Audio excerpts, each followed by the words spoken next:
Bismillahirrahmanirrahim. The topic we are going to cover in this video is salivary gland along the head and neck, the whole portion. I will prefer to do. Salivary glands हमें पता है जो major होते हैं ना वो तीन है, वो पेयर्स में होते हैं, सबमैंडिबुलर, सबलिंगुअल और parotid.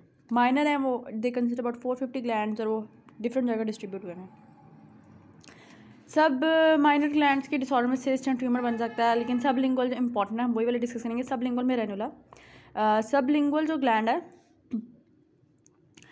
Is a mucus retention cyst. Ranula क्या होता है? सब म्यूकोजल ग्लैंड में म्यूकोजल रिटेंशन सिस्ट बन जाती है. It produces translucent swelling, it just appears like a frog's belly. तो उसको भी ऑपरेट करते हैं. इट्स ब्लूइश इन कलर और इसकी treatment excision of the cyst along with affected sublingual gland. Plunging ranula, it is the mucus retention cyst. Sublingual यहाँ पर submandibular में mucus collects within the cyst and which perforates through the mylohyoid muscle diaphragm और neck में चला जाता है. और patient present with dumbbell shaped swelling in the submandibular in submental region of the neck. This is soft fluctuant painless. Diagnosis ultrasound और यहाँ MRI से ही होगा. ट्रीटमेंट इसकी भी excision of the cyst along with the glands submandibular या sublingual. Disorders of submandibular gland जो कि प्रॉफ 20 पिछले साल यूएचएस और केईएमयू दोनों के प्रोफेशनल एग्जाम में आया हुआ question. What is sialadenitis? Itis, inflammation of submandibular gland. It can be viral, can be bacterial और क्रॉनिक, एक्यूट क्रॉनिक कोई भी. Sialolithiasis, it's a stone formation in the salivary gland और 80% stones formed in the submandibular gland. और submandibular में क्यों करते हैं? क्योंकि सबमैंडिबुलर एक तो अगेंस्ट ग्रेविटी, मतलब मैंडिबल से ऊपर अगेंस्ट ग्रेविटी अपनी सिक्रेशन भेजता है, दूसरी इसकी सिक्रेशन थिक होती है. They are usually radio opaque and causes partial and complete obstruction of the submandibular gland. Radio opaque है इसलिए इसकी इन्वेस्टिगेशन एक्सरे यूज़ करते हैं. सिर्फ आम एक्सरे नहीं, एक्सरे डाई डाल के, एक्सरे कंट्रास्ट डाल के. इसका कंफर्मेटरी टेस्ट भी यही है जो पूछा गया था पिछले साल प्रॉफ में. Patient usually present with painful submandibular gland which is precipitated by eating. खाते वक्त मसला होता है और 102 घंटे बाद खुद ही रिजॉल्व हो जाता है. Minimal discomfort, swelling, not confined to the meal. अगर पार्शियल ऑब्स्ट्रक्शन हो तो फिर it is not confined to the meal, minimal pain होती है. क्लिनिकल एग्जामिनेशन में revealed an large firm submandibular gland tender on bimanual examination. अब इसका question पढ़ते हैं जो पास पेपर्स में आया हुआ है, पिछले साल आया था. Old woman present with intermediate and painless swelling under jaw और एक्सरे पे demonstrate well defined moderately large calcified density projected under the body of the mandible. तो सियालोलिथियासिस है और जो उसको पेन कर रहा है इट्स बेसिकली सियालिटिनाइटिस पेन जो कर रहा है ड्यू टू सियालोलिथियासिस. और इसका कंफर्मेटरी टेस्ट जो है वो एक्सरे कंट्रास्ट है विद डाई. इस तरह यहाँ 32 year old female present with in OPD with acute painful swelling in region of the submandibular gland precipitated by eating but spontaneously relieved over 1 to 2 hours after meal. तो ये भी सियालिटिनाइटिस due to sialolithiasis है. 2 most common causes stone की वजह से हो सकता है या इन्फेक्शन इन्फ्लेमेशन की वजह से हो सकता है, पेन वगैरह हो रही है. जो इन्वेस्टिगेशन के लिए कंट्रास्ट एक्सरे. और ट्रीटमेंट प्लान क्या है? ट्रीटमेंट प्लान इसका है मैनेजमेंट का कि स्टोन समटाइम्स जो छोटा स्टोन हो तो खुद ही पास कर जाएगा spontaneously. Stone in the main duct में भी रिमूव्ड. 2 तरीके हैं, या तो हम डक्ट को ओपन करें और एक्सरसाइज करें, या फिर हम ग्लैंड अगर वो डक्ट में है तो open the duct exercise remove the stone. और अगर तो वो सब्सटेंस ऑफ द ग्लैंड में है तो usually require gland exchange, gland को ही निकालना पड़ता है. और पैरोटिड ट्यूमर्स में एक है important pleomorphic adenoma. Parotid tumours of the parotid salivary gland इसमें बिनाइन है, जो आए भी हुए हैं कि अक्सर लिख दें नाम. बिनाइन में प्लियोमॉर्फिक एडिनोमा, मोनोमॉर्फिक एडिनोमा है. और मेलिग्नेंट में low grade, high grade. Low grade में म्यूकोएपिडर्मॉइड कार्सिनोमा और हाई ग्रेड एपिडर्मॉइड कार्सिनोमा. ये 2 नाम तो पक्के याद रखें. बाकी ऊपर acinic cell carcinoma, adenoid cystic carcinoma. और एडेनॉइड सिस्टिक कार्सिनोमा तो फेशियल नर्व को भी इन्वॉल्व करते हैं, इसमें पेरिन्यूरल इन्वेजन होती है. हाई ग्रेड में adenocarcinoma, squamous cell carcinoma. बाकी लिम्फोमा, सेकेंडरी ट्यूमर तो जाते रहते हैं.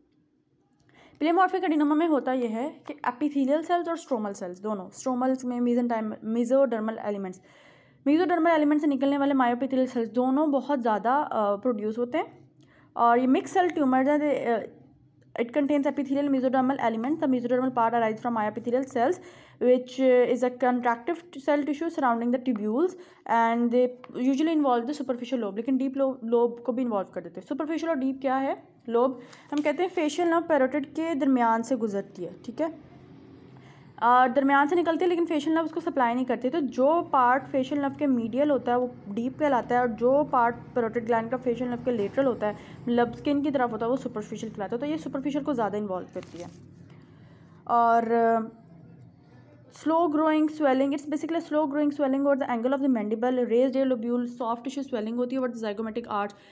और लेकिन ये मोबाइल नहीं होती, मूव नहीं करती, फिक्स भी नहीं होती लेकिन इतनी मोबाइल भी नहीं होती। अगर फिक्स्ड है तो इसका मतलब है ये अच्छे खासा कार्सिनोमा में बदल चुका हुआ है, कोई मेलिग्नेंट ट्यूमर बन चुका हुआ है। फेशियल नर्व नहीं इन्वॉल्व होती, लेकिन लॉन्ग स्टैंडिंग के पॉलीमॉर्फिक एडिनोमा रहे तो वो कार्सिनोमा में बदल जाता है, मेलिग्नेंसी हो जाती है। मेलिग्नेंसी कैसे पता चलेगा? Recent increase in size, involvement of skin, cervical lymphadenopathy and facial nerve palsy. How do you investigate? FNAC is the best diagnostic modality to differentiate between malignant या बिनाइन। CT-MRI एक स्टैंड बताएगा tumour का staging. Treatment partial parotidectomy in superficial parotidectomy, the part of the gland with superficial facial nerve वो remove हो जाता है।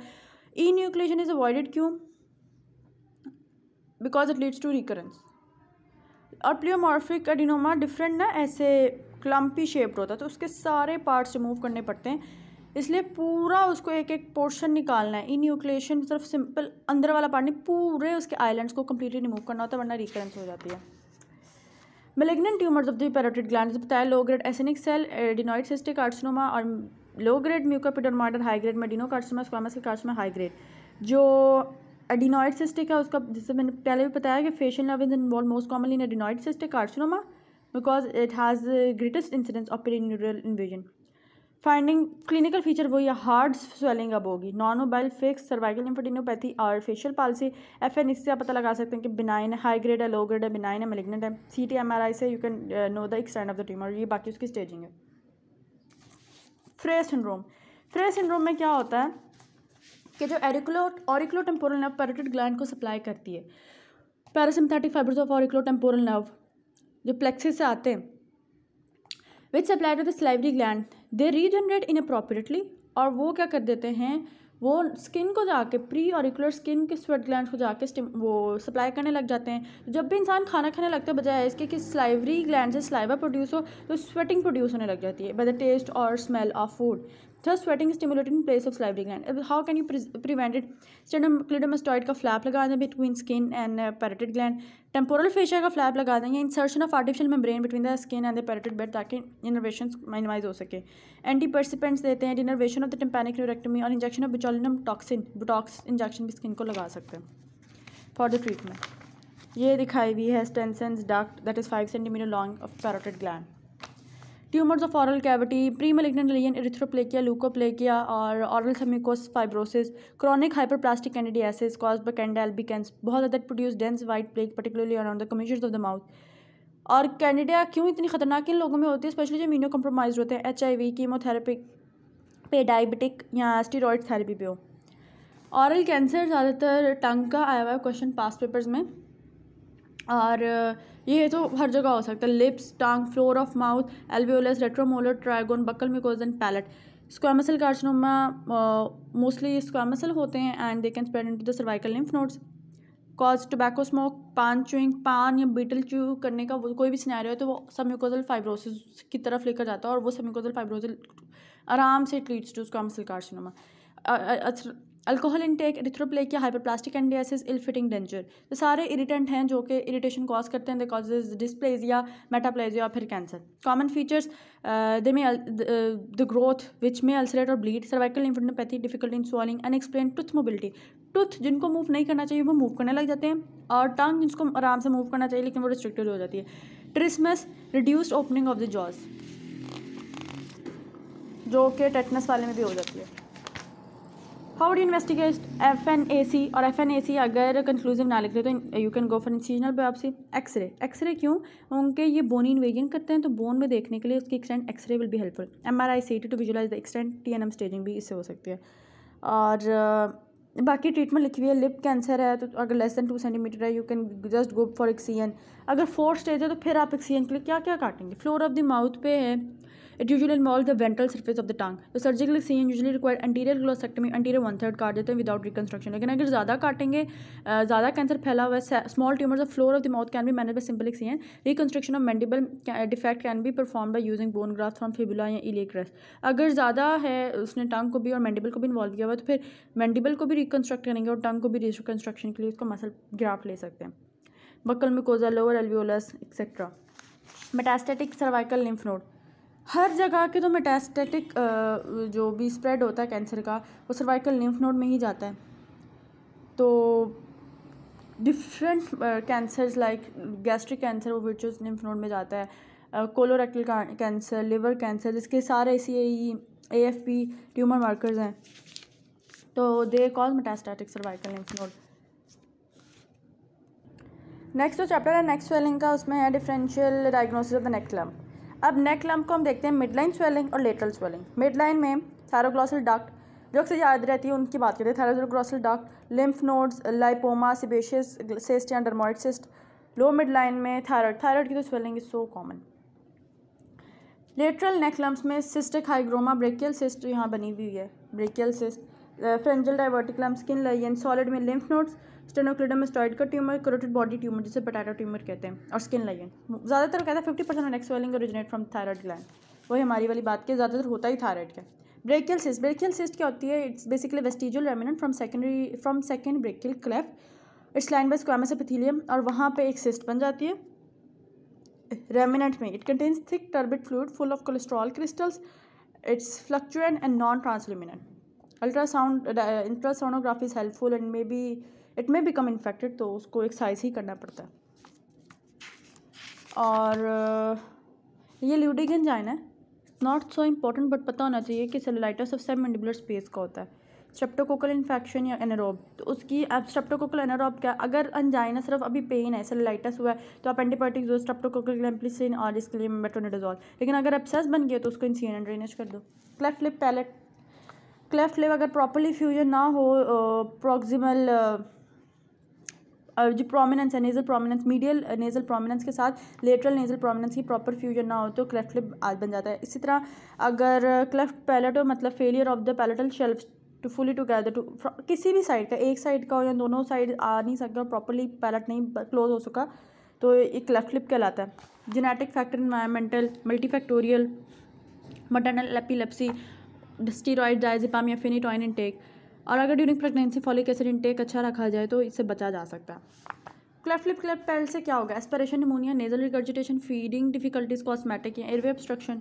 How do manage? Cleft lip को Millard technique या Tennison Randall technique से ठीक किया जाता है, और क्लेफ्ट पैलेट की तो होती ही पैलेटोप्लास्टी है।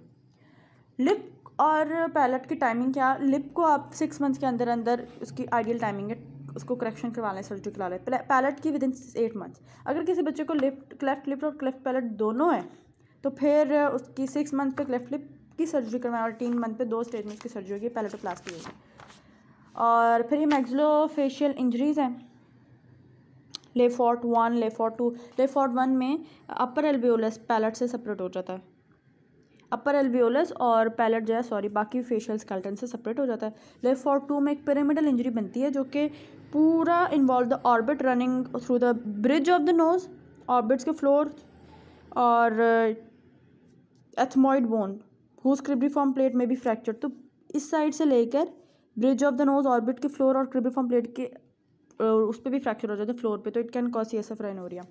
तीसरा है Le Fort fracture 3 that causes facial skeletal from it separates, face को सेपरेट कर देता है from the base of the school.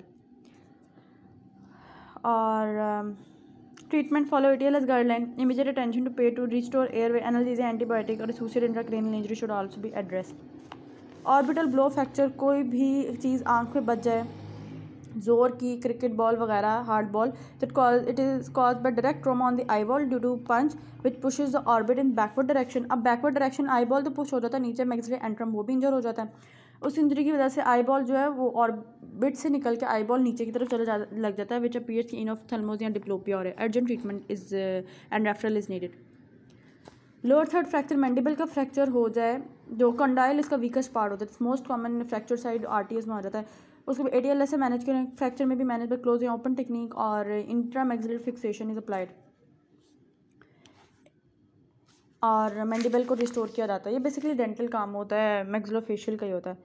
Neck trauma है, that is not important. Dental surgery में ameloblastoma, that is one of the variant of basal carcinoma, कोई भी epithelium of the enamel of the root हो उस वहाँ से arise करता है, मैलिग्नेंट ट्यूमर बन जाता है, but it does not spread through lymph node या blood. It present with smooth and hard swelling the jaw and the mandible near the angle, और इसकी ट्रीटमेंट क्या? सर्जिकल रिसेक्शन ऑफ मैंडिबल या फिर आधा मैंडिबल काट दे, hemi mandibulectomy. Dental cyst, dentigerous cyst, epulis is arise from the mucoperiosteum of the gum, और dental abscess जो अल्वियोलर एब्सेस है। पेरिएपिकल टिश्यू में टूथ में एब्सेस बन जाए, टूथ कैरीज हो जाए। बाकी इसमें कोई इंपॉर्टेंट चीज़ है नहीं। जज़ाकल्लाह खैर।